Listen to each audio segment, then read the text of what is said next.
The ship came down through the clouds on a Tuesday morning. It was silver and shaped like a teardrop. The people of New York City stopped in the streets and looked up at the sky. Some ran, some screamed. Most just stood there with their phones out, recording everything. The ship landed in Central Park. It crushed several trees and left a deep mark in the grass.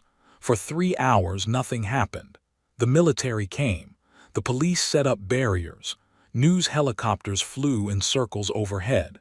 The whole world watched on television and waited. Then the door opened. The creature that stepped out was tall and thin. It had gray skin and large black eyes. Its arms were long and its fingers had 6 joints each. It wore a silver robe that matched its ship. Behind it came 2 more creatures that looked similar but smaller. The tall one raised its hands and spoke. Its voice was strange, like metal scraping against glass, but somehow everyone could understand the words. "We come in peace. We need to speak with your leaders, please. We are desperate." That was how it started. That was the day everything changed for humanity and for the galaxy. General Sarah Mitchell was the first military officer to meet with the aliens. She was 52 years old with gray hair cut short. She had fought in 3 wars and had seen many strange things in her life, but nothing had prepared her for this. The aliens called themselves Their leader was named. He sat across from General Mitchell in a large tent that had been set up near the landing site. His black eyes showed no emotion, but his long fingers kept moving nervously. "You must understand," said. "We did not come here by choice. We came here because we had no other option. We came here because we are dying." General Mitchell leaned forward. "Tell me everything." And so told his story. They were part of a great alliance of alien species. This alliance was called the Galactic Council. For 10,000 years, the Council had kept peace among hundreds of worlds. Different species worked together, traded together, and lived together in harmony. But 5 years ago, everything changed. A new enemy appeared from the dark space between galaxies. They called themselves No one knew where they came from. No one knew what they wanted. They did not talk. They did not negotiate. They only destroyed. They were like a plague. They swept through star system after star system. Their ships were black and covered with sharp points. Their weapons were more powerful than anything the Council had ever seen. In 5 years, they had destroyed 47 worlds. Billions of lives had been lost. "We have tried everything," said. His voice was heavy with sadness. "We have sent our best fleets. We have used our most advanced weapons. Nothing works. They adapt to everything we do. They learn our tactics and then defeat us. We are losing this war, General. In 1 year, maybe 2, the Council will fall. Every species in the Alliance will be destroyed." General Mitchell listened carefully. She had many questions. "If you have such advanced technology, why come to us? Earth has only been exploring space for a few decades. We are nothing compared to your alliance." Made a sound that might have been a sigh. "That is what we thought too. But then we heard stories. Strange stories about your species. Stories that made us wonder if perhaps we were wrong about you." "What kind of stories?" "Stories about your history, your wars, your survival." Leaned closer. "We studied your planet from afar. We looked at your past. What we found confused us greatly." General Mitchell waited for him to continue. "Your species is only 200,000 years old," said. "In galactic terms, you are infants, but in that short time you have faced extinction many times. Ice ages, plagues, wars that killed millions, natural disasters. Again and again, death came for your species, and again you survived." "That is just our history," Mitchell said. "Every species must face challenges." Shook his head slowly. "No, General, you do not understand. They have existed for 3 million years. In that time we have faced perhaps 5 serious threats to our survival. 5 in 3 million years. Your species has faced hundreds in just 200,000 years. And yet here you are, still alive, still growing, still reaching for the stars." He paused, and his black eyes looked directly into hers. "We came to ask you one question, General. How do you survive? What is your secret? Because whatever it is, we need it. The Galactic Council needs it, or we will all die." General Mitchell sat back in her chair. She thought about everything she had heard. She thought about human history, the wars, the disasters, the times when it seemed like everything was lost. And she thought about how humanity had always found a way to keep going. "I need to speak with my government," she said finally. "This is not a decision I can make alone, but I want you to know something, Ambassador. Whatever we decide, I am glad you came to us. I am glad someone finally asked for our help." The next few weeks were chaos. Every government on Earth argued about what to do. Some wanted to hide and protect themselves. Others wanted to help the aliens. Some did not believe the story at all. But in the end, the decision was made. Earth would help Earth would join the fight against The aliens were pleased but also confused. They had expected Earth to offer weapons. They had expected new ships and new technology. Instead, the humans offered something different. "Advisors," said the word like it tasted bad in his mouth. "You are sending us advisors." General Mitchell nodded. She stood in front of a screen that showed a list of names and faces. "These are our best soldiers, strategists, experts in warfare. They will come to your front lines and help you fight." "But we do not need teachers," protested. "We have been fighting wars for millions of years.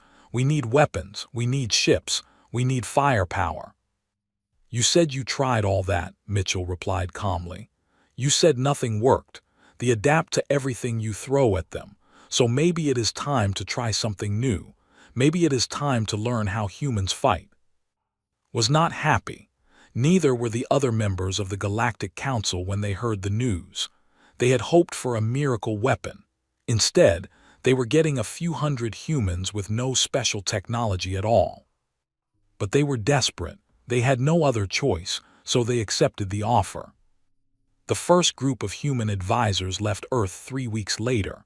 There were 150 of them, soldiers from every country, veterans of every conflict, men and women who had spent their lives studying war.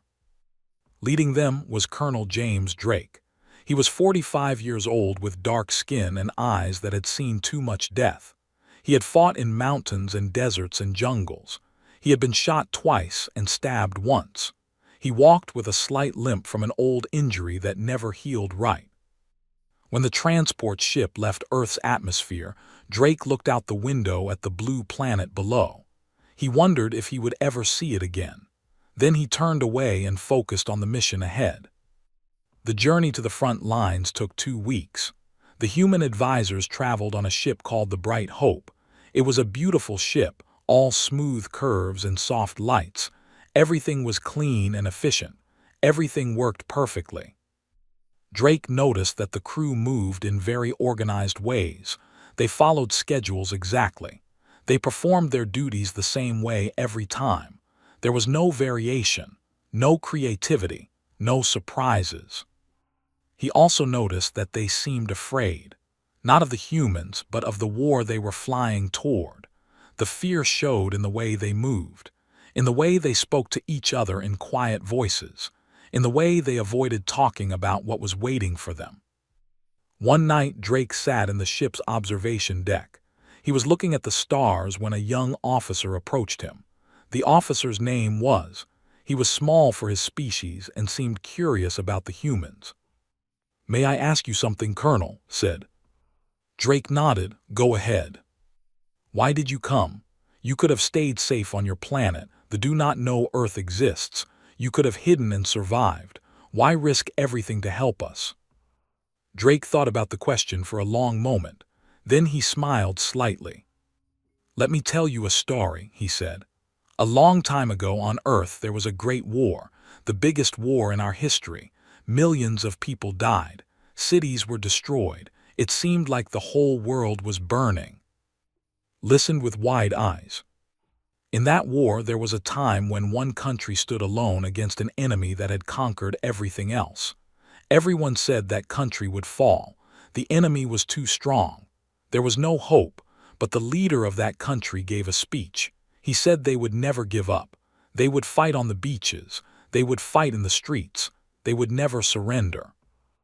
Drake looked out at the stars. That country survived.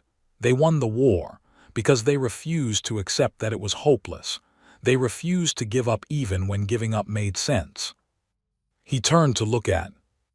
That is why we came, because giving up is not in our nature, because when we see someone in trouble we help, even if it is dangerous, even if it seems impossible. That is who we are. That is what makes us human. Was silent for a long moment. Then he asked another question. Is that your weapon, the one the council hopes you will share with us, this refusal to give up? Drake laughed softly. Maybe it is, but I think it is more than that. I think our real weapon is something else, something I cannot explain with words. You will have to see it for yourself. The ship arrived at the front lines 5 days later. The first thing Drake saw was destruction. The space around them was filled with broken ships and floating debris, the remains of a great battle, the remains of a defeat. The second thing he saw was fear. The soldiers at the forward base looked broken. They moved slowly. They spoke in whispers. They had the eyes of people who had given up hope. Commander was in charge of the base. She was tall with a scar running across her face. She had fought for 3 years and had lost almost everything. Welcome to the edge of extinction, she said when she met Drake. There was no warmth in her voice, only exhaustion. I hope you brought a miracle, Colonel, because that is what we need. Drake looked around at the base, at the tired soldiers, at the damaged equipment, at the screens showing the positions of enemy ships. No miracles, he said, just new ideas. Show me everything. Show me how you fight. Show me how you lose. And then maybe I can show you how to win. Made a sound of disbelief. You think you can teach us how to fight? We have been warriors for millions of years. What can humans possibly know that we do not? Drake met her eyes without looking away. You said you keep losing. You said the enemy adapts to everything you do. That tells me one thing. You fight the same way every time. You follow the rules. You do what makes sense. You do what is logical. He stepped closer to her. They expect that. They have learned your patterns. They know what you will do before you do it. That is why they keep winning. Frowned, then what do you suggest? Fight without logic. That is madness. Drake smiled. It was not a nice smile. It was the smile of a wolf. Exactly, he said. Madness, unpredictability, doing the thing that makes no sense, doing the thing your enemy cannot expect because no sane being would ever do it. That is how humans fight. That is how we survive. And that is what I am going to teach you. Stared at him for a long moment. Then something changed in her eyes. It was small, just a tiny spark. But Drake had seen that spark before. It was the first light of hope in someone who had forgotten what hope felt like. Very well, Colonel, she said quietly. Show us this madness of yours. Show us how humans fight. Drake nodded. He turned to his team and gave a signal. The other human advisors spread out through the base, already starting their work, already beginning to teach, already planting the seeds of something new. The real war was about to begin. Not a war of ships and weapons, a war of ideas, a war of minds, a war that would show the galaxy what humanity was truly capable of. In the darkness of space, they were waiting. They did not know it yet, but they were about to face something they had never encountered before, something more dangerous than any weapon. They were about to face humanity at war. And nothing in the universe would ever be the same again. The first lesson began the next morning. Drake gathered all the officers in a large room. He stood at the front with a screen behind him showing the latest battle reports. Tell me about your last engagement, he said. Tell me exactly what happened. Commander stepped forward. The fleet appeared at the edge of the system. They had 47 ships. We had 52. We formed standard defensive positions and engaged at optimal range. Standard defensive positions, Drake repeated. What does that mean exactly? Our ships formed a crescent pattern facing the enemy. This allows maximum overlapping fire coverage and protects the command vessels in the center. It is the most efficient defensive formation. Drake nodded slowly. And what did they do? They split their fleet into 3 groups and attacked from multiple angles. They focused their fire on specific points in our formation. They broke through and destroyed 17 of our ships before we could retreat. Did they seem surprised by your formation? Looked confused by the question. No, why would they be surprised? It is the most logical choice for our situation. Drake turned to the screen and brought up a diagram. This is the problem. You always make the most logical choice. Know this. They have fought you for 5 years. They know exactly what you will do in any situation because you always do the logical thing. He changed the diagram to show something different. On Earth, we have a saying. The best way to win a fight is to make your enemy think you will go left, then go right. Make them think you are weak, then show your strength. Make them think you are running away, then turn and attack. One of the officers raised a hand. But that would be deception. That would be lying about your intentions. Yes, Drake said. That is exactly what it is. We call it strategy. The room fell silent. They looked at each other with uncertainty in their eyes. The concept seemed to disturb them deeply. Drake understood. They were an honest species. They valued truth and logic above all things. The idea of deception was uncomfortable for them, maybe even shameful. But war was not comfortable. War was not logical. And if they wanted to survive, they would have to learn some uncomfortable lessons. Let me show you something, Drake said. He brought up another image on the screen. It showed a human historical battle, ships on an ocean long ago. This happened on Earth hundreds of years ago. 2 fleets were fighting. One fleet was larger and stronger. They should have won easily. But the smaller fleet did something unexpected. They attacked at night when everyone was supposed to be sleeping. They used fire ships, boats filled with flames, and sent them crashing into the enemy. The larger fleet panicked and scattered. The smaller fleet won. He looked around the room. The commanders of that smaller fleet did not win because they had better ships or more soldiers. They won because they did something their enemy did not expect. They changed the rules of the fight. Commander spoke up. You want us to fight without honor. Drake shook his head. I want you to fight to win. I want you to survive. Honor means nothing if your species is extinct. The dead do not care about rules. The words hung in the air, heavy, uncomfortable, true. Drake turned off the screen. He looked at the officers one by one. Tomorrow we begin training. I will teach you how to think like humans, how to expect the unexpected, how to become unpredictable. It will be hard. It will feel wrong. But if you want to beat it is the only way. He paused at the door. The universe is not fair. The universe does not reward the logical or the honorable. The universe rewards those who survive, and survival is what humans do best. Then he left the room to let them think about his words. The first lesson was finished. The real work was just beginning. The training began at dawn. Drake gathered 50 soldiers in a large, empty cargo bay. The humans had cleared out all the equipment and painted lines on the floor. They looked confused. They had expected weapons training or tactical simulations. Instead, they were standing in an empty room. Today we play a game, Drake announced. It is called Capture the Flag. They looked at each other. A game? They were fighting for survival. They did not have time for games. Drake held up 2 pieces of cloth. One was red, one was blue. You will split into 2 teams. Each team has a flag. The goal is simple. Protect your flag and capture the enemy flag. The team that captures the other flag first wins. This seems childish, said one of the officers. His name was, and he was one of the highest-ranking warriors in the base. How does this help us fight the? Drake smiled. That is exactly what I want you to learn. This game teaches you to think differently, to adapt, to improvise. There are no standard tactics for this game. You must create your own.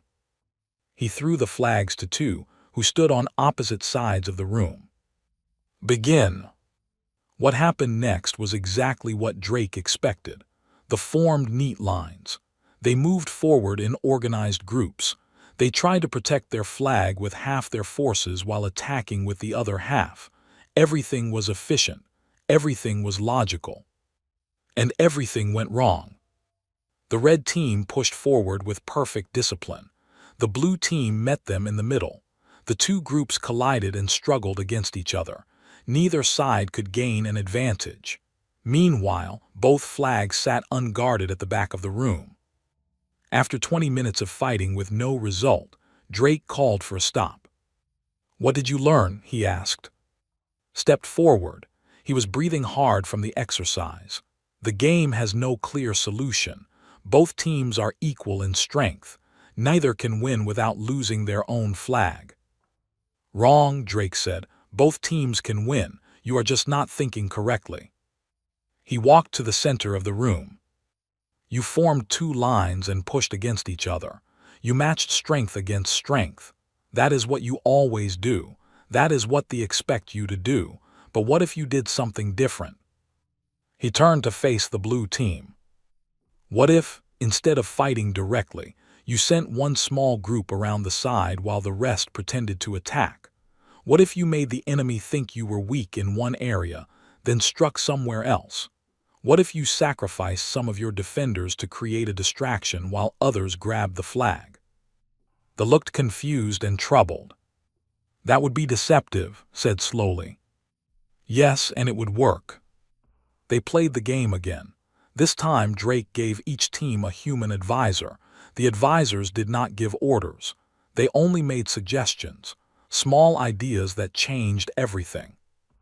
The red team sent 3 soldiers crawling along the walls while the others charged forward. The blue team did not notice until it was too late. The red team won in 5 minutes.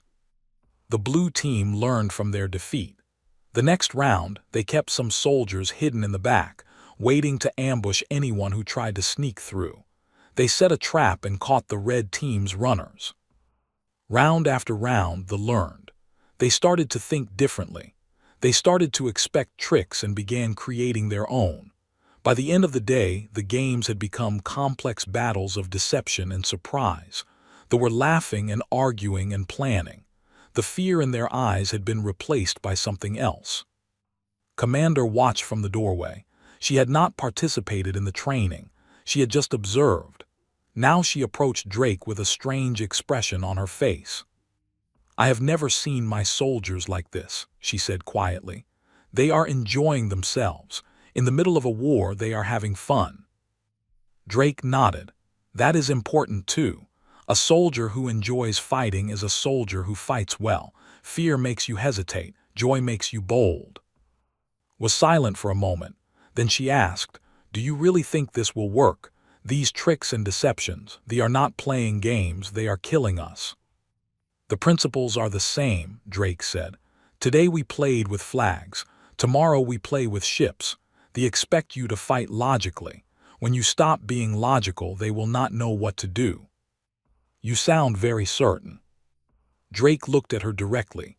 "I have fought many enemies in my life. Some were stronger than me, some were smarter, some had better weapons, but I am still alive and they are not. Do you know why?" Shook her head. "Because I never fought fair. I never did what they expected. I always found a way to change the game. And that is what we are going to teach your people to do." The training continued for 3 weeks. Every day brought new lessons. The humans taught them about ambushes and traps. They taught them about feints and false retreats. They taught them about psychological warfare, making the enemy afraid before the battle even started. Some lessons were simple: how to hide the true number of your forces, how to make a small group look like a large army, how to spread false information that would reach enemy ears. Other lessons were more complex. how to identify patterns in enemy behavior and use those patterns against them, how to create situations where the enemy would make predictable choices, then punish them for those choices. The hardest lesson was about sacrifice. They believed in protecting every soldier. They would never willingly send someone into danger if there was any other option, but war sometimes required sacrifice. Sometimes you had to lose a small battle to win a larger war. Drake gathered the officers one night to explain this concept. He told them about a human battle from long ago where a small group of soldiers held a narrow pass against an enormous army. They knew they would die. They went anyway. Their sacrifice gave their allies time to prepare and eventually win the war. 300 warriors held back thousands, Drake said. They all died, but their deaths meant victory for everyone else. They were troubled by this story. The idea of deliberately sacrificing soldiers went against everything they believed. How do you ask someone to die for a plan? Asked. How do you look them in the eyes and tell them they will not survive? Drake's face grew serious. You tell them the truth. You tell them why it matters, and then you let them choose. In my experience, when the cause is worthy and the need is real, humans step forward. They volunteer. They sacrifice themselves so others can live.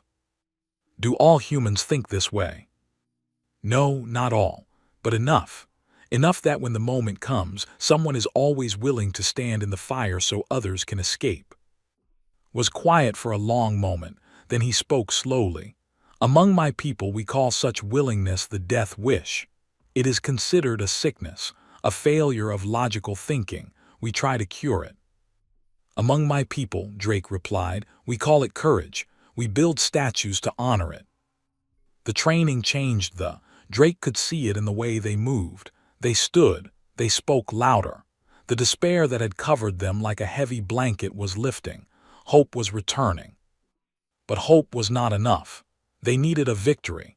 They needed to prove that the new tactics actually worked against them. The opportunity came sooner than expected. Scout ships reported a small patrol entering the system. 5 ships, not a major threat but enough to cause damage. In the past, they would have formed defensive positions and waited for the attack. This time, Drake suggested something different. Let us go to them, he said during the strategy meeting. Let us attack before they expect it. Commander studied the tactical display. The ships were still far away, moving slowly through the outer system. They seemed to be searching for something.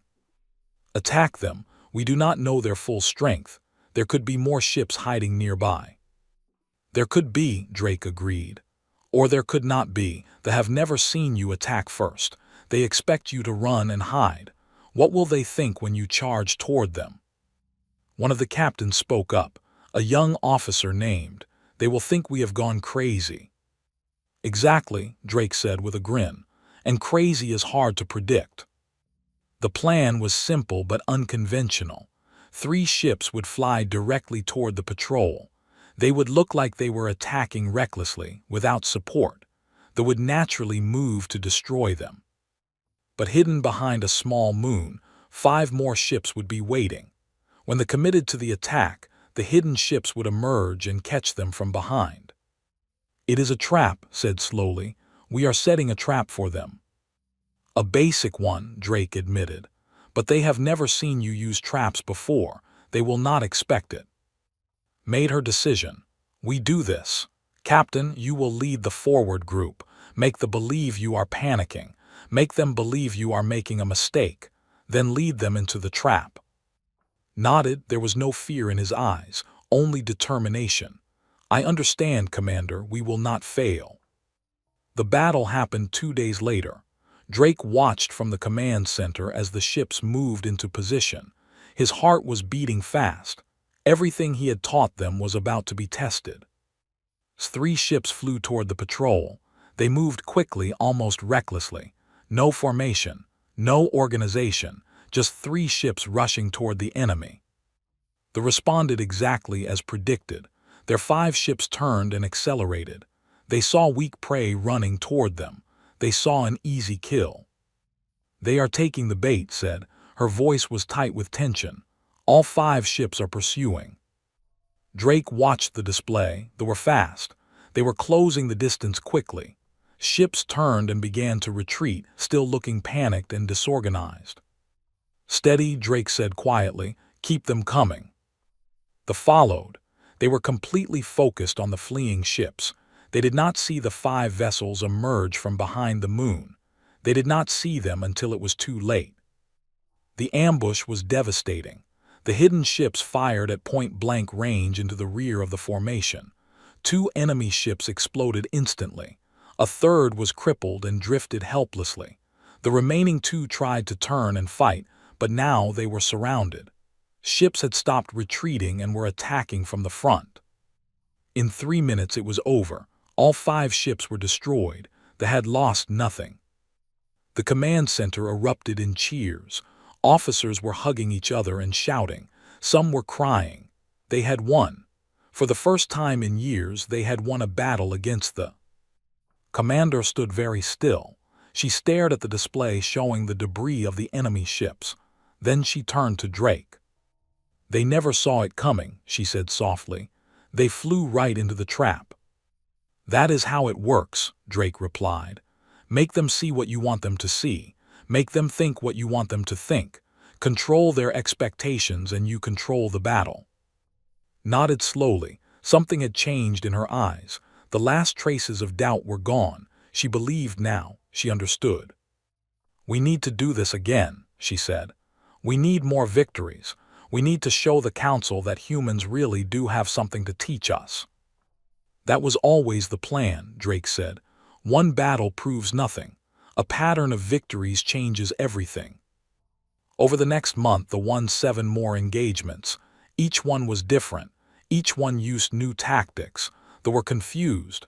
Their enemy had changed. The predictable prey had become dangerous hunters. News of the victories spread quickly through the Galactic Council. Other species began to ask questions. Who were these humans? What were they teaching how were they winning? Ambassadors sent a message to Earth. Whatever you are doing, it is working. Send more advisors. Send as many as you can. Earth responded. 300 more human advisors were dispatched to various fronts. Soldiers, tacticians, and strategists spread throughout the Council's forces. They brought the same lessons Drake had taught. They planted the same seeds. But they were not stupid. They noticed the change. They began to study their new enemy. They captured prisoners and asked questions. They analyzed the new tactics and searched for patterns. Drake knew this was coming. He warned enjoy these victories, but do not become overconfident. They will adapt. They will learn our tricks. When that happens, we will need new ones. Understood. So we must always keep changing, always stay one step ahead. Exactly. The moment you become predictable is the moment you start losing again. She looked at him with her alien eyes that he had learned to read. There was respect there now, and something else, something like friendship. When this war began, I thought we were doomed. I thought we had no chance against Now I think differently. Now I believe we can win. Why? Drake asked. Because of you, because of your people, you have shown us that strength is not just about weapons and ships. It is about thinking. It is about creativity. It is about refusing to accept defeat. She paused. You have given us something we lost long ago, something we did not even know we were missing. What is that? Hope, said simply. Real hope, not the desperate hope of those who have nothing else, but the confident hope of those who have found a new path. Drake looked out the window at the stars. Somewhere out there they were regrouping, planning, learning. The war was far from over. The real challenges were still to come. But was right, something had changed. The Council species were no longer passive victims waiting to be destroyed. They were fighting back. They were learning to think like humans, and that made them dangerous. They have never faced anything like this, Drake said. They have conquered hundreds of worlds because those worlds fought in predictable ways. They have never met a species that refuses to play by the rules. And now they have met humanity, said. Now they have met humanity, Drake agreed, and they have no idea what they are dealing with. The first human advisor to die was Sergeant Maria Santos. She was 34 years old from Brazil. She had been teaching a group of pilots new evasion techniques when a raiding party attacked the training facility. Santos did not run. She stayed with her students and helped them reach the escape ships. She held off long enough for 30 to evacuate. Then her position was overrun. When Drake heard the news, he felt the familiar weight of loss settle in his chest. He had known Santos for 10 years. She had been a good soldier and a better person. But he did not have time to mourn. They had attacked a training facility. That meant they knew about the advisors. They were targeting the humans specifically. They understand, Drake told. They know we are the ones changing things. They will try to kill us all. Looked worried. Should we move the advisors somewhere safer? Drake shook his head. That would mean hiding. That would mean fear. My people do not hide. We do what Santos did. We stay and we fight and we show your people what courage looks like.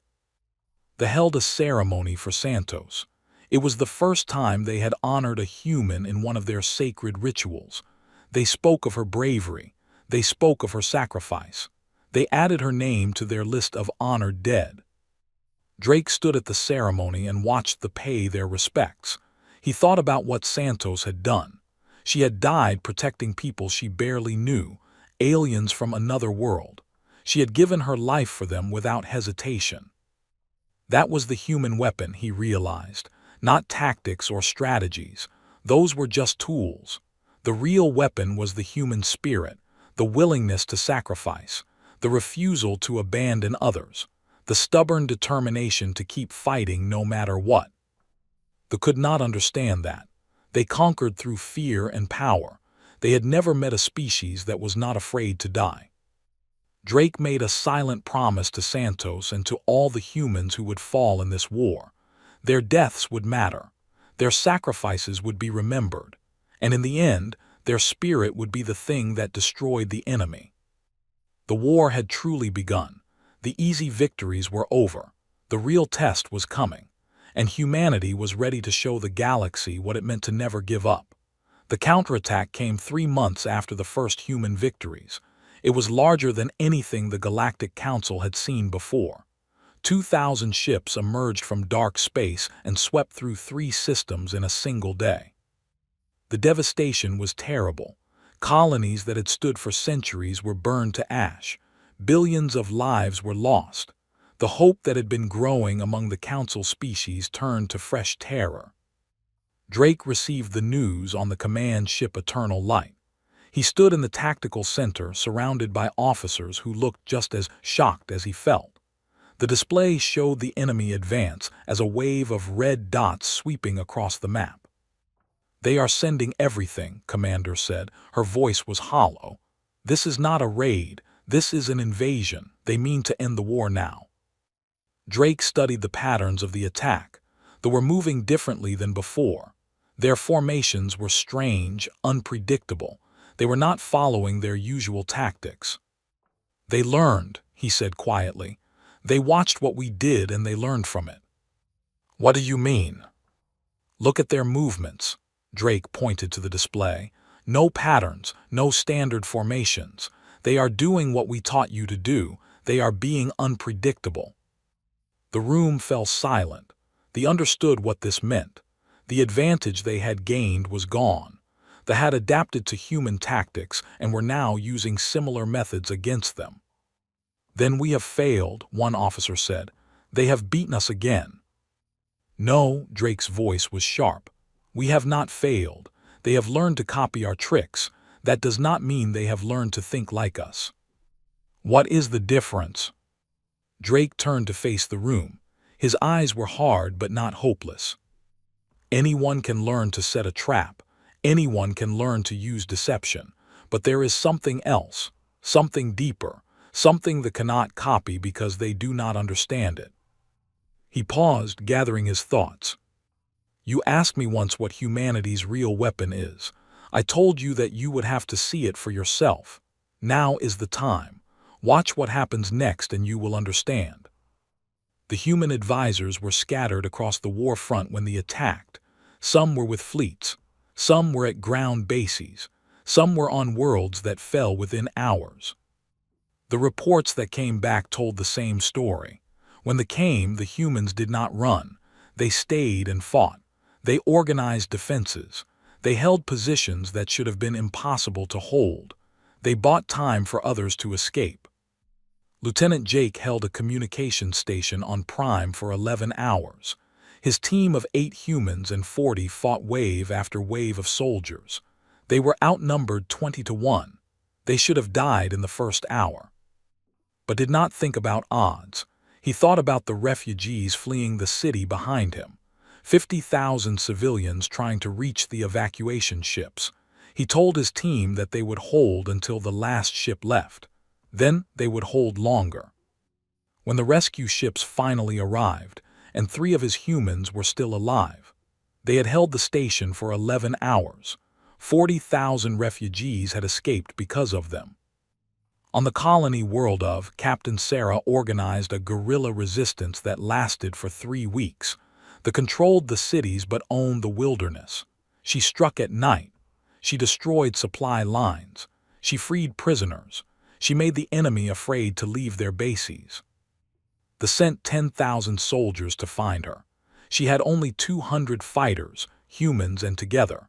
She lost them all eventually, but not before killing 4,000 of the enemy and forcing them to divert resources from the main invasion. Story after story came in. Humans fighting impossible battles.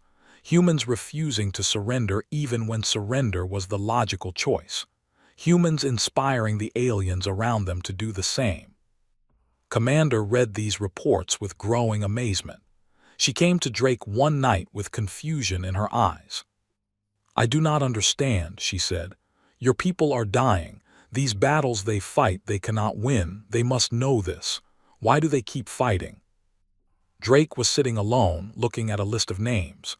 Humans who had died that week. Friends he would never see again. "Because that is who we are," he said simply. "We do not fight because we know we will win. We fight because fighting is the right thing to do. We fight because giving up is not in our nature. But there is no logic in dying for a battle you cannot win." Drake looked up at her. His eyes were tired but still burning with something she did not have a word for. "Let me tell you something, Commander. In all of human history we have faced extinction many times. Ice ages that should have frozen us all. Plagues that killed half our population. Wars where we nearly destroyed ourselves. Every time we survived. Do you know how?" Shook her head. "Because somewhere, someone refused to accept that it was over. Someone stood up when everyone else sat down. Someone kept fighting when everyone else surrendered. That spirit, that stubborn refusal to die quietly, that is what makes us human." He stood and walked to the window, looking out at the stars. "They can copy our tactics, they can learn our tricks, but they cannot copy this. They cannot learn what makes someone fight when fighting makes no sense, because it is not a strategy, it is not a technique, it is something in our souls." "Souls," repeated the word carefully. "We do not have a translation for this word. It means the deepest part of who you are, the part that does not think, only feels, the part that tells you to protect your loved ones even if it kills you, the part that would rather die free than live as a slave."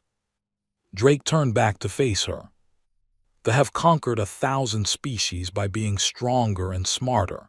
They have never met a species that would rather die than surrender. They do not know what to do with that. And that confusion, that hesitation, that is where we will beat them." The turning point came at the Battle of Station. It was supposed to be a simple evacuation. The station had been cut off by the advance. 15,000 civilians were trapped. The Council sent a rescue fleet of 30 ships to get them out. They sent 100 ships to stop them. Drake was on the flagship Unity when they arrived at. The situation was hopeless. They were outnumbered more than 3 to 1. The standard response would be to retreat and abandon the station. "We have to try," Drake said to the fleet commander, "Admiral. Those people are counting on us." "We will all die," replied. "The mathematics are clear. We cannot defeat 100 ships with 30. Then we do not try to defeat them. We try to save the civilians. Some of our ships distract the enemy while others evacuate the station. That is suicide for the ships providing the distraction." Drake nodded. "Yes, it is, but it gives the others a chance." Admiral was silent for a long moment. He was a who had commanded fleets for 200 years. He had never lost a battle because he had never fought one he could not win. "You are asking me to sacrifice my crews for strangers," he said finally. "I am asking you to give some of your crews the choice to sacrifice themselves for strangers. There is a difference." Drake activated the ship-wide communication system. His voice carried to every vessel in the fleet. "This is Colonel James Drake of Earth. You all know the situation. We are outnumbered. If we fight this battle the normal way, we will lose. But there are 15,000 people on that station waiting for us. Civilians, families, children." He paused, feeling the weight of what he was about to say. "I need volunteers. Ships willing to engage the fleet directly and hold them in place while the others evacuate the station. I will not lie to you. This mission will probably be fatal for those who take it, but it will give everyone else a chance to live." Silence. Then a voice came through the communication system. "This is Captain of the Bright Horizon. My crew volunteers." Another voice. "This is Commander of the Stellar Dawn. We volunteer." More voices, one after another, officers stepping forward to accept certain death. In the end, 12 ships volunteered, nearly half the fleet. Admiral stared at the display showing the names of the volunteers. His long fingers trembled slightly. "Why?" he whispered. "Why would they do this?" Drake felt a fierce pride burning in his chest.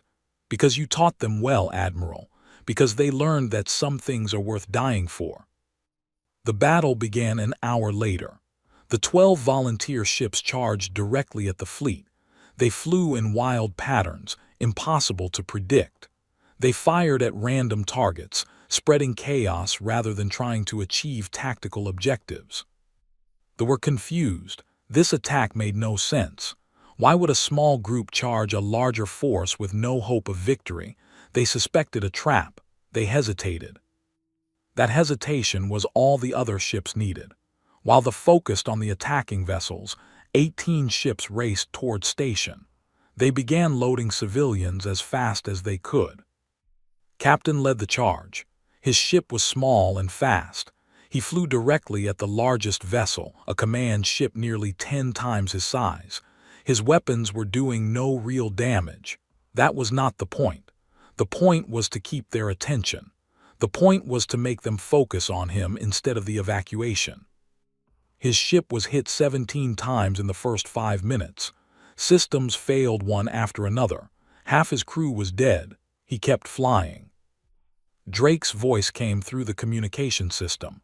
"The evacuation is half complete. Hold them a little longer." "Understood, Colonel." His voice was calm despite everything. "We will hold." More ships fell. The Bright Horizon exploded in a ball of fire. The Stellar Dawn was torn apart by concentrated fire.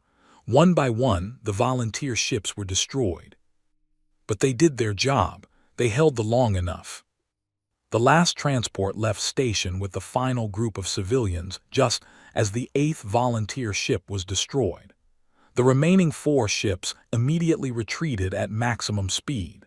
They tried to pursue, but they were scattered and disorganized from the chaotic battle. 15,000 civilians were saved. 12 ships and their crews were lost. When it was over, Admiral sat in his command chair and wept. Tears rolled down his gray alien face. He did not try to hide them. "They sacrificed themselves," he said. "They died so strangers could live. How do you teach that, Colonel? How do you put that into a training program?" Drake sat beside him. He felt empty, hollow. The victory had cost so much. You cannot teach it, he said quietly. You can only show it. You can only demonstrate what courage looks like and hope others find it in themselves.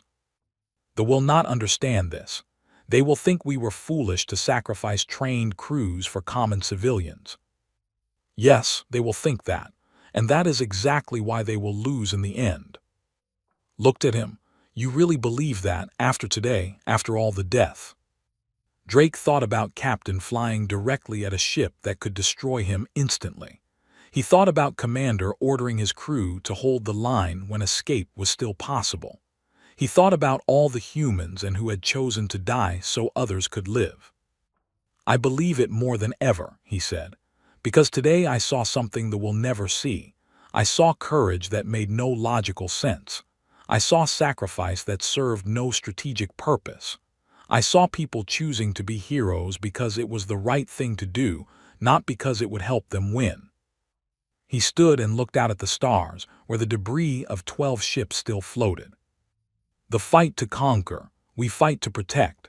The sacrifice others to achieve their goals, we sacrifice ourselves to save others. The sea war as a contest of strength, we see it as a test of character. He turned back to, they will never understand us, and what they cannot understand they cannot defeat. News of the battle spread quickly through the Galactic Council. The story of the 12 ships became a legend. Songs were written. Memorials were built. Species who had never cared about the war suddenly began paying attention. More importantly, the story inspired others. Across the war front, Council soldiers began fighting with new determination. They had seen what was possible when fear was replaced by courage. They wanted to be worthy of that example.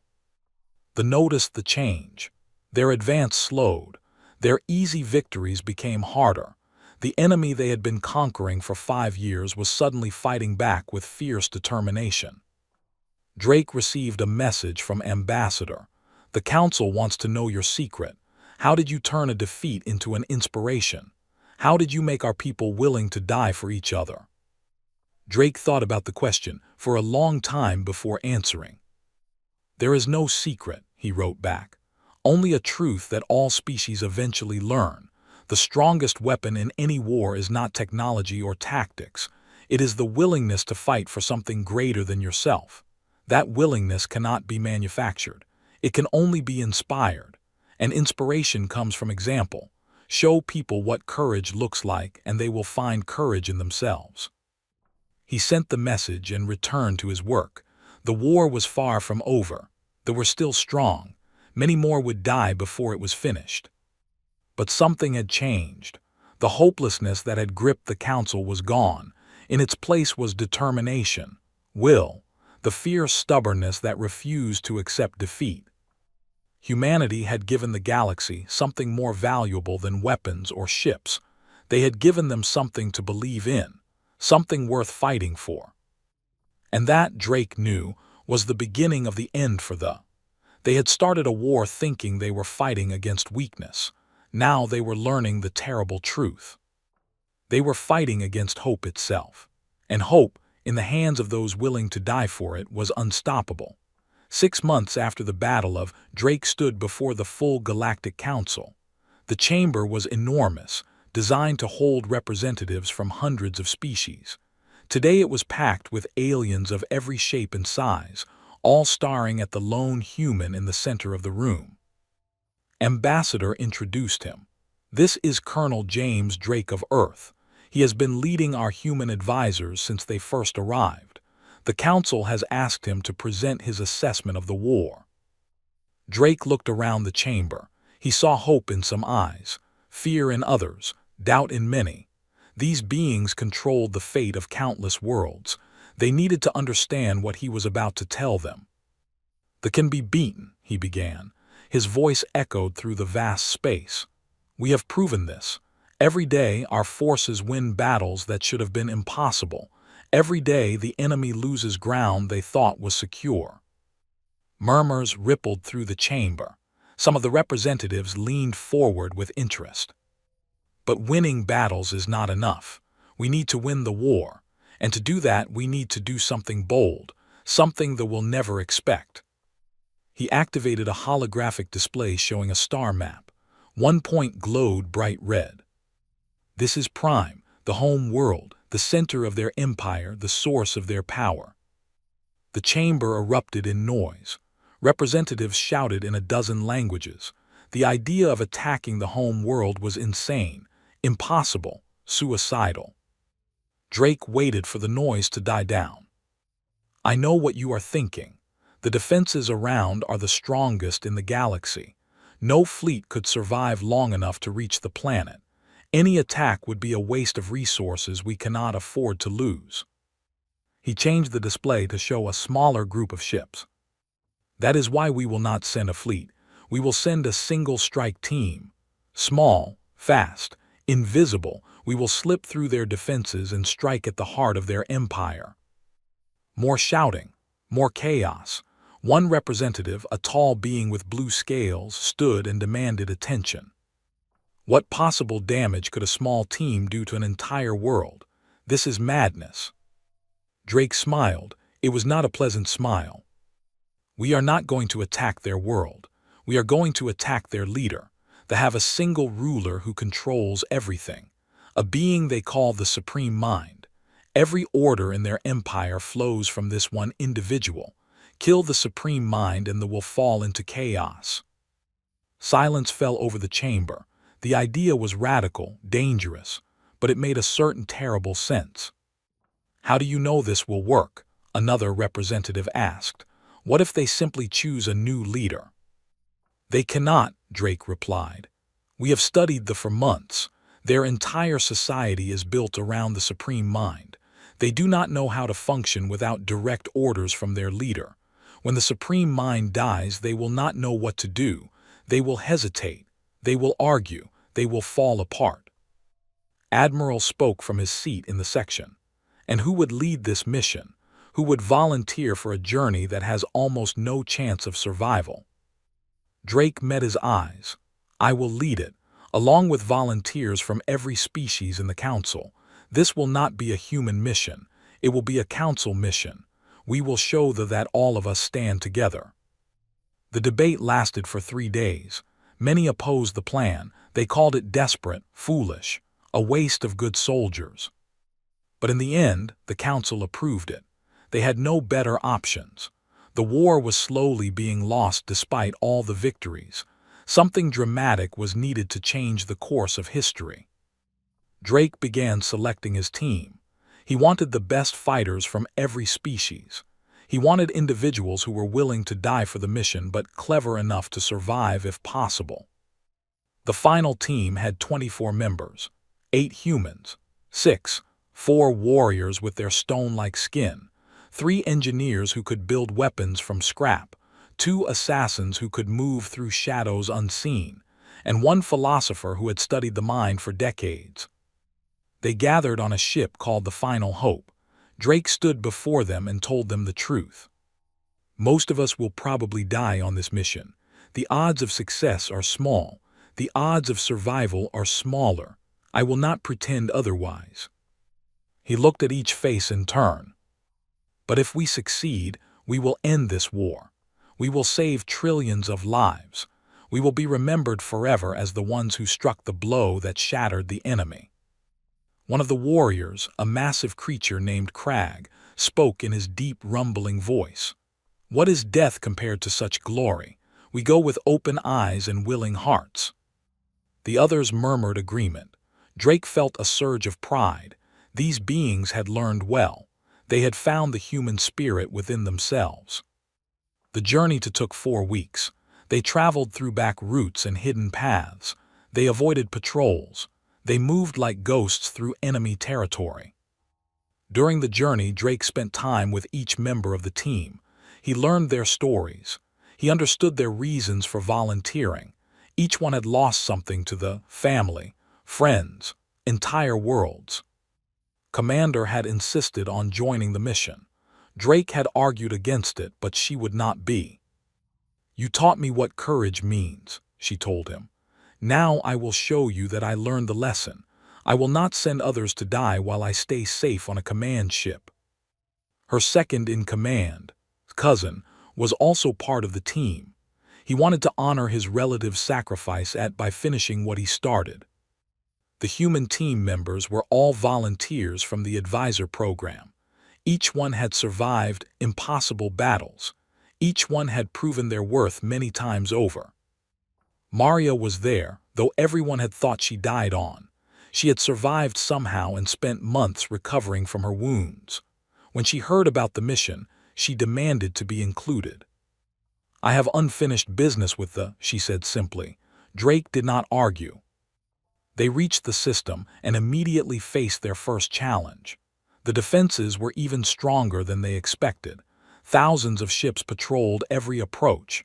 Weapons platforms filled every gap. Nothing larger than a meteor could get through. But they had planned for this. The final hope was not built for fighting. It was built for hiding. Its surface was covered with materials that absorbed sensor signals. Its engines ran on systems that produced almost no heat. In the darkness of space, it was nearly invisible. They moved slowly, carefully. Every hour brought them closer to the planet. Every moment carried the risk of discovery. On the third day in the system, they had their first close call. A patrol passed within 1,000 meters of their position. Everyone on the ship held their breath. The seconds stretched into eternity. The patrol moved on. They had not been seen. "Too close," whispered the young engineer who was monitoring their stealth systems. "If they had used active scanning, they would have found us." "They did not expect anyone to be this deep in their territory," Drake replied. "That is our advantage. They believe they are safe here." The closer they got to the planet, the more dangerous it became. The defenses grew thicker. The patrols became more frequent. But they kept moving, kept hiding, kept surviving. Finally, they reached orbit above Prime. The planet below was covered in metal structures and glowing machinery. It did not look like a world anymore. It looked like a vast factory. "The supreme mind is in the central complex," said the philosopher who had studied the enemy. "It is connected to every system on the planet, every ship in the fleet, every soldier in the empire. All the commands flow from that one location." Drake studied the surface scans. The central complex was enormous, a mountain of twisted metal and pulsing lights. Getting inside would be nearly impossible. "We have one advantage," he said. "They have never had intruders reach this far. Their security is designed to stop fleets, not small teams. Once we are on the surface, they may not know how to respond." The team prepared for the landing. They put on stealth suits that would hide them from sensors. They checked their weapons one final time. They said whatever prayers their species believed in. The drop pods launched just after midnight local time.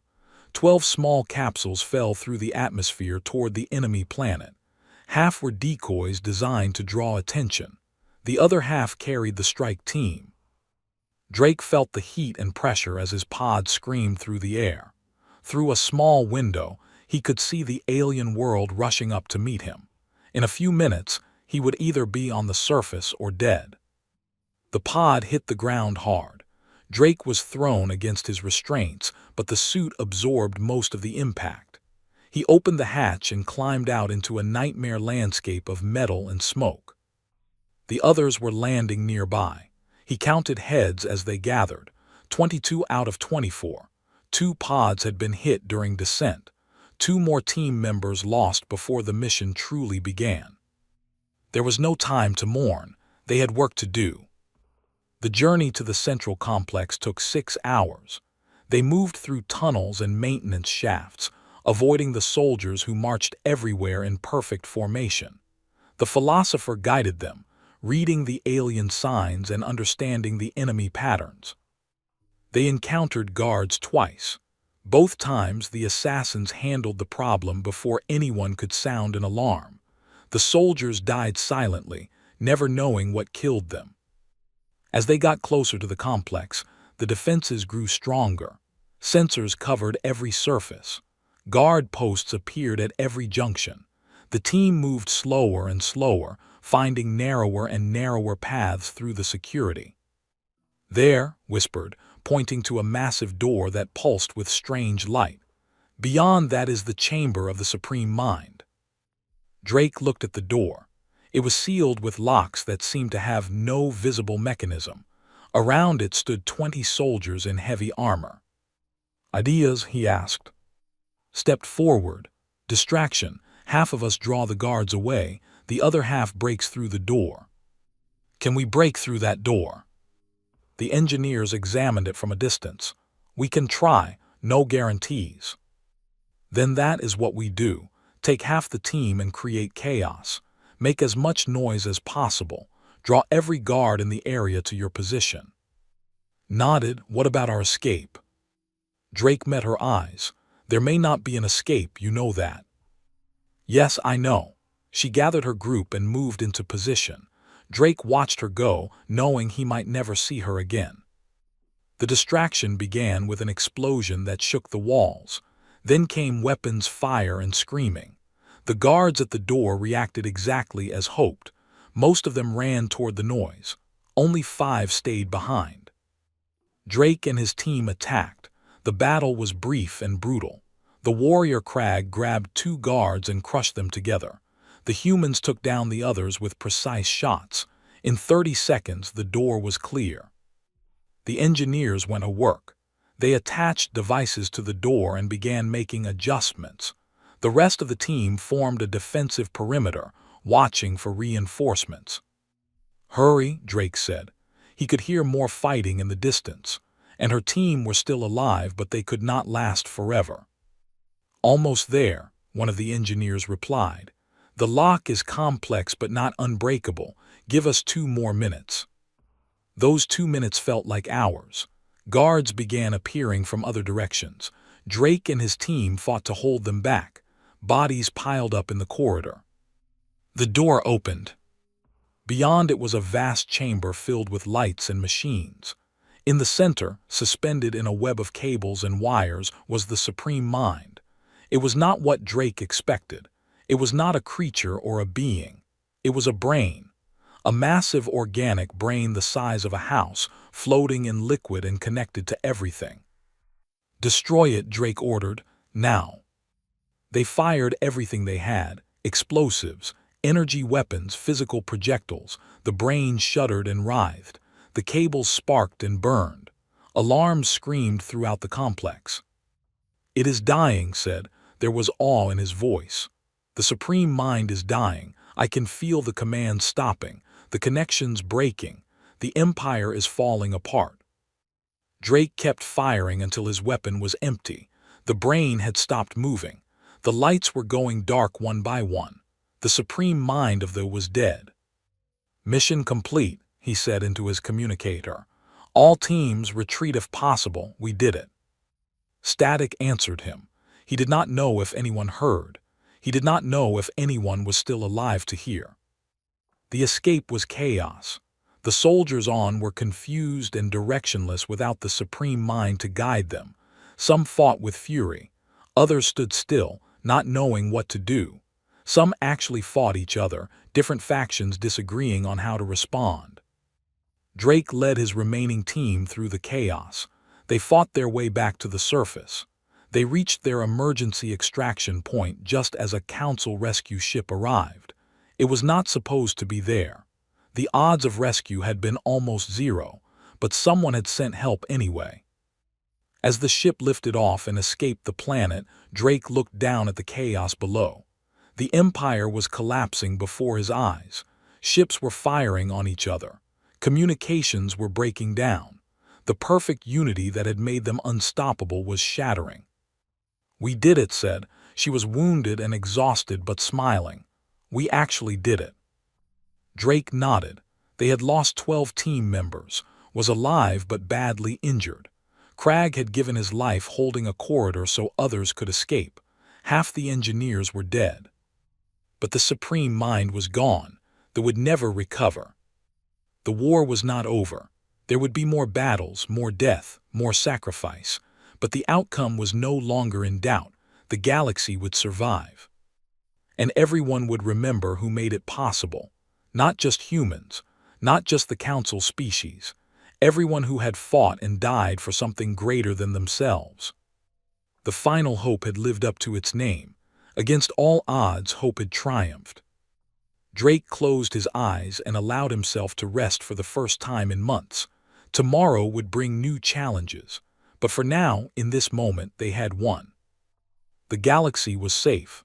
Humanity had proven itself, and they had learned the terrible truth about their enemy.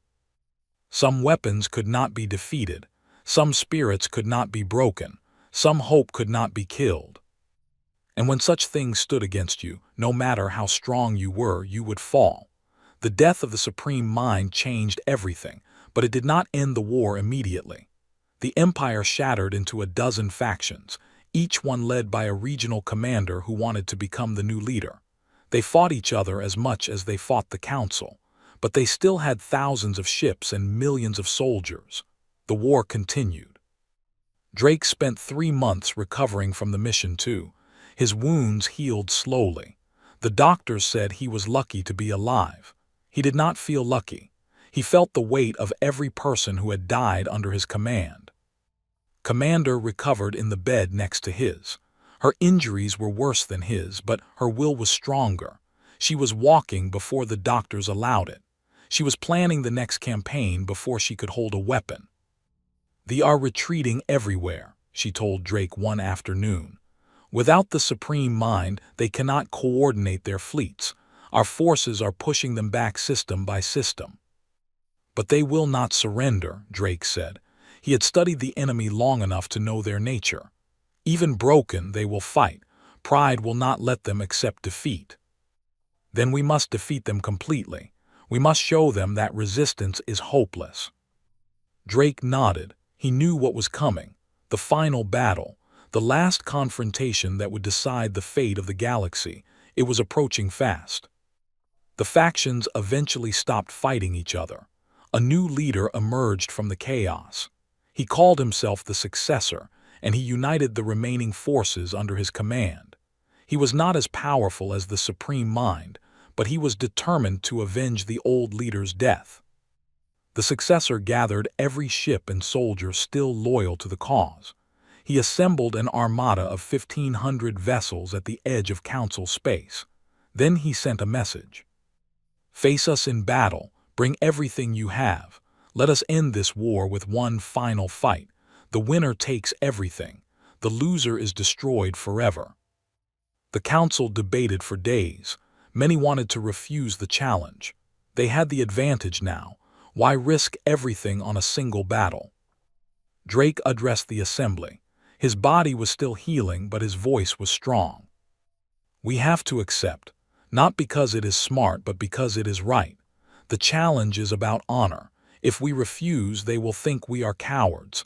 They will keep fighting for years, hoping we will eventually make a mistake." He paused and looked around the chamber. "But if we face them and win, we break their spirit completely. They will know that even at their strongest, they could not beat us. They will know that there is no hope of victory. And then, finally, they will stop fighting." Admiral stood to speak. He had become a fierce supporter of human methods since. "I agree with Colonel Drake. We must end this properly. The galaxy deserves peace. Our children deserve to grow up without the shadow of war over their heads. Let us finish this." The vote was close, but in the end the Council agreed. They would accept the challenge. The final battle took place in a system with no name, just a number on star charts. The Council assembled everything they had. 2,000 ships from 100 different species, the largest fleet in the history of the galaxy. Drake was given command of the human contingent. 300 ships crewed entirely by humans. Earth had sent everything they could spare. This was the moment humanity would prove itself forever. Commanded the fleet from the flagship Eternal Victory. She had recovered enough to lead, though she still walked with a limp. Her officers had begged her to stay behind. She refused. "I started this journey as a defeated commander waiting to die," she told Drake before the battle. "Now I will end it as a victor. I owe that to everyone we lost along the way." The two fleets faced each other across 1,000,000 kilometers of empty space. The Armada was a wall of black ships bristling with weapons. The Council fleet was a rainbow of different designs and colors, each species contributing their best. The successor sent one final message. "This is your last chance to surrender. Give us the humans who killed the Supreme Mind and we will spare the rest." Drake replied for the Council, "Come and take them." The battle began with a roar of engines and weapons fire. The two fleets crashed together like waves meeting in a storm. Ships exploded. Debris filled the void. Death was everywhere. Drake commanded from the bridge of the ship Earth's Pride. He watched the tactical display and gave orders with calm precision. Years of combat had taught him to stay focused even in chaos. They fought with desperate fury. They knew this was their last chance. If they lost here, their empire would collapse forever. They held nothing back. But the Council forces had something that did not. They had unity. They had hope. And they had the human spirit that refused to accept defeat. The turning point came 3 hours into the battle. The commander sent his heaviest ships against the center of the Council formation. It was a brutal strategy meant to break through the line and split the fleet in two. Drake saw it coming. He gathered the human ships and moved to intercept. "All human vessels," he commanded, "form around me. We stop them here." 300 ships positioned themselves directly in the path of the assault. They were outnumbered and the math said they should lose. But math did not account for human stubbornness. The heavy ships slammed into the human formation. The battle became a grinding fight at point-blank range. Ships traded fire so close they could almost touch. Humans died by the thousands, but they did not retreat. They held their ground and fought with everything they had. Ship was destroyed, but she escaped in a pod and was picked up by another vessel. She immediately took command and kept fighting. Who had grown from a nervous young officer to a skilled captain, led a squadron against a dreadnought 3 times his size. He lost 4 ships but destroyed the dreadnought in the end. One by one, the human ships fell. 200 became 100. 100 became 50. 50 became 20. But they held. They stopped the assault in its tracks. The enemy heavy ships could not break through. Drake's ship was badly damaged. Half his crew was dead. One engine was gone. Life support was failing. He kept fighting. "Admiral," he said into the communication system, "now is the time. Hit them from the side while they are focused on us." Had been waiting with the reserve fleet, 500 ships that had stayed out of the main battle. Now they struck at the flank with full force. The enemy formation shattered. Ships that had been pressing forward suddenly had to turn and defend themselves. The coordinated assault became a chaotic mess. Saw the opportunity and attacked from the other side. The ships drove deep into the line, aiming directly for the successor's command vessel. The successor tried to rally his forces. He called for reinforcements that did not exist. He demanded counterattacks that could not happen. For the first time, they were truly losing. Drake watched from his dying ship as the enemy fleet broke apart. Some vessels surrendered. Others tried to flee. A few fought to the death, but organized resistance was over. The successor's ship was surrounded by vessels. Gave him one chance to surrender. He refused. The ship exploded in a ball of fire. The leader of they was dead. The war was over. The celebration lasted for days. Across the galaxy, beings of every species sang and danced and wept with joy. The nightmare that had haunted them for years was finally finished. Drake did not celebrate. He sat in a medical bay, looking at the list of the dead. 8,000 humans had died in the final battle. Thousands more had died throughout the war. Each name was a person with a family and dreams and a life cut short. Found him there on the 3rd day after the victory. "You should be celebrating," she said. "You are a hero. The entire galaxy knows your name." Drake shook his head. "I do not feel like a hero. I feel tired." Sat beside him. She understood what he was going through. She had felt the same weight many times. "What you did was necessary," she said gently. "Without you, without your people, we would all be dead. The would have conquered everything. Trillions of lives would have been lost." "I know, but it does not make the grief any easier." They sat together in silence for a long time. Two warriors who had seen too much death. Two friends who had found each other in the darkness of war. "What happens now?" asked eventually.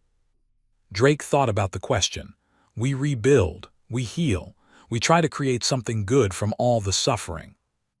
"And humanity, what will happen to your people?" Drake smiled slightly. "We go home, we tell our children about the war, we try to remember the lessons we learned here. The galaxy will not forget you. The council will not forget you." "I know, that is what worries me sometimes." Looked at him with confusion. "Why would that worry you?" Drake stood and walked to the window. Outside, he could see repair ships working on damaged vessels. Life continuing despite everything. Before the war, humanity was unknown. We were a small species on a small planet just beginning to explore the stars. Now everyone knows us. Everyone has opinions about us. Some see us as heroes. Others may see us as dangerous. He turned back to face her. "We showed the galaxy what humans can do when we fight. We showed them our creativity, our stubbornness, our refusal to surrender. These are our strengths, but they can also make others afraid." Nodded slowly. "You are worried about the future, about how other species will treat humanity now that they know what you are capable of."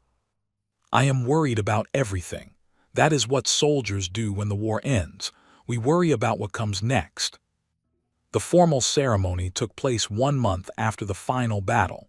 Every species in the council sent representatives. They gathered in the great chamber where Drake had first proposed the mission to. Drake stood before them wearing a new uniform. His wounds had healed.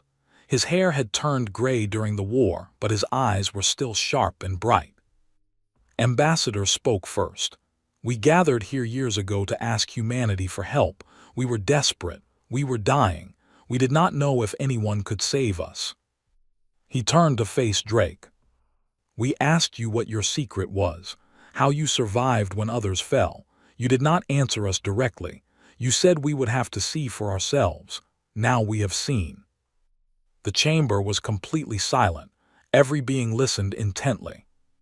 "Humanity's weapon is not technology. It is not tactics. It is not even your famous stubbornness, though that is certainly part of it." Paused for a long moment. "Your weapon is your spirit, the thing inside you that refuses to accept defeat. The thing that makes you stand up when falling down makes more sense. The thing that makes you sacrifice yourselves for strangers you will never meet." He walked down from his podium and stood before Drake. "We cannot copy this weapon. We cannot buy it or build it. But you have shown us that we can learn it. You have inspired billions of beings across the galaxy to find that same spirit within themselves. That is your greatest gift to us. Not victory in war, but the knowledge that victory is always possible if we refuse to give up." Drake felt emotion rising in his chest. He had not expected this. He had expected medals and speeches. He had not expected understanding. "Thank you," he said simply. "But the victory belongs to everyone who fought, humans and all the others. We won together." "Yes," agreed. "We won together. And that is perhaps the most important lesson of all. Alone, any species can fall. Together, we are unstoppable." The ceremony ended with the council offering humanity a permanent seat. No longer observers or visitors.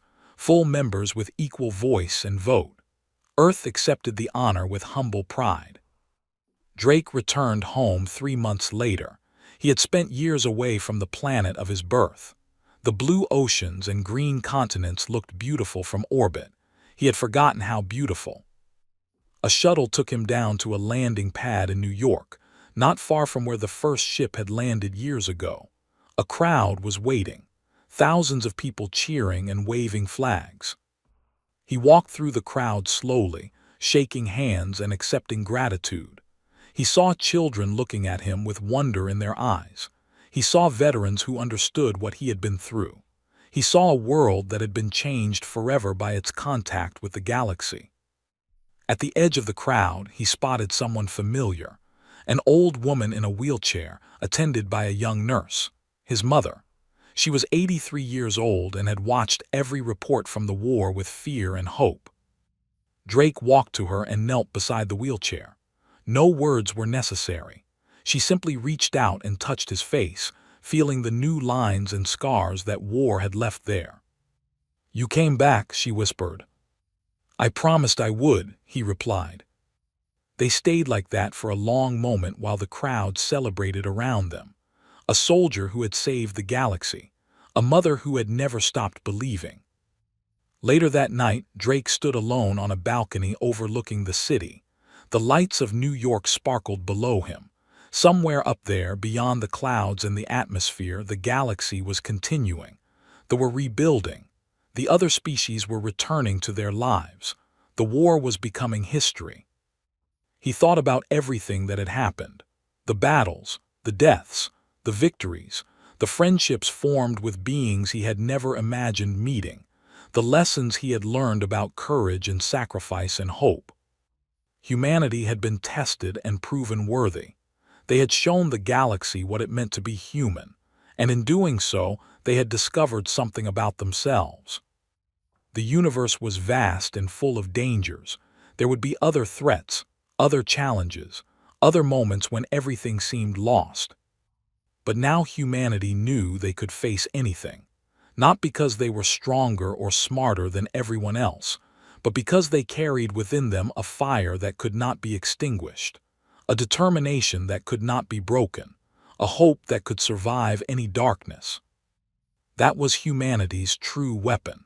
That was what made them dangerous, and that was what would carry them forward into whatever the future held.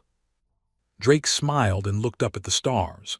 Somewhere out there was probably doing the same thing, looking at the sky and thinking about all they had shared, all they had lost, all they had gained. The war was over, peace had come, but the story of humanity was just beginning. And it would be a story worth telling for 1,000 generations to come. The galaxy had learned to fear humanity. They had also learned to love them, and in the end, that was all that mattered. Because the most dangerous weapon in the universe was not a bomb or a ship or an army. It was a species that could not be conquered, a people who refused to surrender, a race that would stand against any darkness and say with one voice, "We will not fall." That was humanity, and the galaxy would never forget.